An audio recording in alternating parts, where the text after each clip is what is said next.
Good evening. आप लोग सब कैसे हैं बतलाइएगा ज़रूर। इसके पहले मैं तुरंत अभी एक मतलब कि गीत के लिए गुड इवनिंग बोली हूँ और ये दूसरे गीत के लिए मैं गुड इवनिंग बोल रही हूँ, है ना।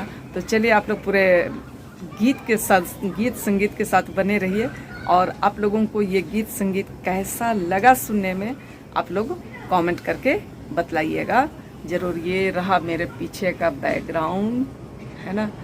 और यदि पसंद आएगा तो आप लोग उसे लाइक शेयर और कमेंट जरूर कर दीजिएगा और जो नए फ्रेंड्स है वे सब्सक्राइब कर दीजिएगा।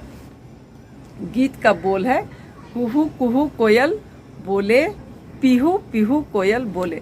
तो चलिए हमारे मतलब कि जो कोयर दल है उनके द्वारा जो ये गीत प्रस्तुत की गई है आप लोगों को कैसा लगता है, आप लोग गीत संगीत का आनंद लीजिए, है ना।